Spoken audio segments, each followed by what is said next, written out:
اعوذ باللہ من الشیطان الرجیم بسم اللہ الرحمن الرحیم۔ تیسرا حصہ اس سورہ مبارکہ کا جو آ رہا ہے یہ عظیم ترین مضامین پر مشتمل ہے۔ ابھی تک معاملہ سارا یا ایھا الذین آمنوا یا ایھا الذین آمنوا یا ایھا الذین آمنوا، آپ نے دیکھا یہ یوں سمجھیے کہ 12 آیات میں 5 مرتبہ یا ایھا الذین آمنوا آ چکا ہے، اور ہم نے دیکھا مکی صورتیں اتنی لمبی جو ہے یا ایھا الذین آمنوا کا صیغہ وہاں ہے ہی نہیں، لیکن یہ آیت آ رہی ہے یا ایھا الناس، اے لوگو انا خلقناکم من ذکر و انثی، اے لوگو ہم نے تمہیں پیدا کیا ہے، تم سب کو، چاہے مومن ہو چاہے غیر مومن ہو، چاہے مسلمان ہو چاہے کافر ہو، تم سب کو ہم نے پیدا کیا ہے من ذکر و انثی، ایک مرد اور ایک عورت سے۔ حضرت آدم اور حوا کی اولاد ہو تم۔ وجعلناکم شعوبا وقبائل لتعارفوا، اور ہم نے تمہیں بنا دیا ہے، قوموں میں تقسیم کر دیا اور قبیلوں میں، تاکہ ایک دوسرے کو پہچانو۔ یہ رنگ کا فرق، نسل کا فرق، اور یہ شکل و شباہت کا فرق، یہ جو بھی انسان کے نقوش ہیں ان کا فرق، زبانوں کا فرق، یہ قوموں اور قبیلوں میں جو فرق اور امتیاز ہم نے ڈالا ہے تاکہ پہچان سکو۔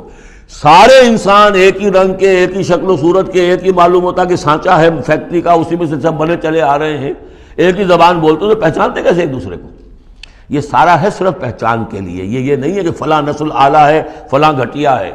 فلاں اونچی ہے، فلاں نیچی ہے۔ جیسا کہ آپ نے خطبہ دیا تھا جو آخری خطبہ ہے حجۃ الوداع کا، لا فضل لعربی علی عجمی ولا لعجمی علی عربی ولا لاحمر علی اسود ولا لاسود علی احمر الا بالتقوی۔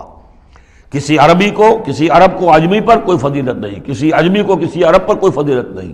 کسی سرخ رو کو کسی سیاہ فام پر کوئی فضیلت نہیں، کسی سیاہ فام کو کسی سرخ رو پر کوئی فضیلت نہیں۔ ہاں فضیلت ہے تو تقوی کی بنیاد پر ہے۔ ایچ جی ویلز نے اپنی history of a concise history of the world میں یہ پیسج کوٹ کر کے لکھا کہ اگرچہ اس سے پہلے بھی تاریخ انسانی میں human fraternity, equality and freedom, انسانی حریت و اخوت و مساوات کے واعظ تو بہت کہے گئے، لیکن یہ ہے کہ تاریخ انسانی میں یہ ماننا پڑتا ہے کہ پہلی مرتبہ ان اصولوں پر بالفعل ایک معاشرہ قائم کیا محمد نے صلی اللہ علیہ وسلم۔ حالانکہ دشمن ہے، اس نے حضور کی سیرت پر حملے کیے ہیں بالکل وہی اسی طرح کے جیسے رشدی نے کیے ہیں۔ رشدی نے ذرا انداز اور زیادہ گھناؤنا استعمال کیا، چونکہ وہ تو فکشن اس نے ایک طور سے بنائی ہے، لیکن اس نے وہ تاریخ لکھ رہا تھا تو اس طرح کا انداز تو نہیں ہے، لیکن باتیں وہی کہیں۔ اس کے باوجود کس بات کو ماننے پر مجبور ہو گیا کہ واقعہ یہ ہے کہ محمد نے، وہ تو رسول اللہ تو نہیں مانتا، کہ یہ ماننا پڑتا ہے کہ پہلی مرتبہ for the first time in history ہی established a society based on these principles of human fraternity, equality and freedom.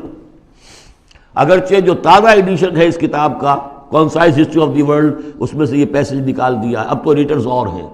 البتہ پرانا ایڈیشن کہیں یونیورسٹی سے لیجیے، لائبریری سے، اور وہاں سے آپ کو وہ مل جائے گا پیسے۔ یا ایھا الناس انا خلقناکم من ذکر و انثی وجعلناکم شعوبا وقبائل لتعارفوا، یہ تعارف کے لیے، ان اکرمکم عند اللہ اتقاکم، یقیناً تم میں سب سے زیادہ باعزت اللہ کے نزدیک وہ ہے جو سب سے بڑھ کر متقی ہے۔ ان اللہ علیم خبیر، یقیناً اللہ تعالیٰ سب کو جاننے والا اور باخبر ہے۔ صدق اللہ العظیم۔